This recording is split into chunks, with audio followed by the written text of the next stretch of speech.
આજ રોજ આ જે કાર્યાલયનું ઓપનિંગ હતું એમાં પધારેલ શ્રી MP સાહેબ વિનોદભાઈ, ધારાસભ્ય શ્રી કેશુભાઈ જે રીતે વાત મૂકી પબ્લિક પાસે અને જે વિકાસના કાર્યો કર્યા છે એમની જે વર્ણન કર્યું અને આગળ જે વિકાસ કરવાના છે એમની પણ વાત ગાતા મૂકી એ ઉપરાંત અમે એમ કહી શકીએ 4 નગરસેવકો ચૂંટાયા બાદ વોર્ડ નંબર 9માંથી કોઈની પણ ફરિયાદ આવ્યા સાથે અમે તરત જ એમનો રિપ્લાય આપશું। ફરિયાદ જે પ્રમાણે હશે, જે રીતે કામ થશે એ રીતે કામ કરવાની પૂરેપૂરી ખાતરી આપીએ છીએ। 4 નગરસેવકો હર હંમેશ પબ્લિક જોડે જોડાઈને કામ કરશે એવી હું આપ ચારે વતી ખાતરી આપું છું। શીતલભાઈ, ખાસ કરીને અજય બ્રહ્મભટ્ટ આવ્યા હતા ત્યારે એમણે કહ્યું કે કાર્યાલય ફક્ત 29 તારીખ સુધીની પણ કન્ટિન્યુ પાછળ જીતશે એના માટે બ્રહ્મભટ્ટ સાહેબે જે કહેલું એ પ્રમાણે પણ અમે આગળ વિચારશું। અમે અત્યારે એવું નાનું એવું મગજમાં વિચારેલું છે કે આપણે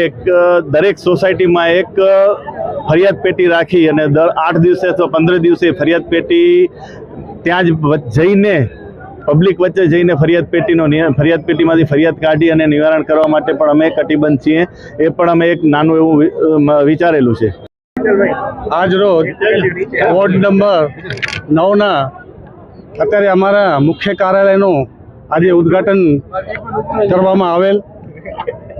એનામાં વોર્ડ નંબર 9ના અમે 4 ઉમેદવારો શ્રી કૃષ્ણાભાઈ જાડેજા, પ્રકાશભાઈ મહેશ્વરી,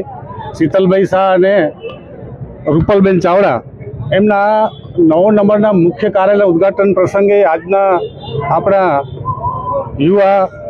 અને ગુજરાત પ્રદેશના મહામંત્રી અને ચાલુ સાંસદ શ્રી વિનોદભાઈ ચાવડા સાહેબ, ભુજના ધારાસભ્ય શ્રી કેશુભાઈ,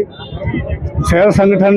અને દરેક સમાજના આગેવાનો સૌ અહીંયા ઉપસ્થિત રહી અને અમારો જે જુસ્સો વધાર્યો છે અને આવનારા સમયમાં ભુજને 9 નંબર વોર્ડ 9ને કેવી રીતે અમે સારું અને સ્વચ્છ બનાવી શકીએ એ દિશામાં અમે 4 કાઉન્સિલરો અને પ્રજાને અમે ખાતરી આપીએ છીએ કે જે કામો થયા છે એનાથી વધારે કામો થાય એવી અમે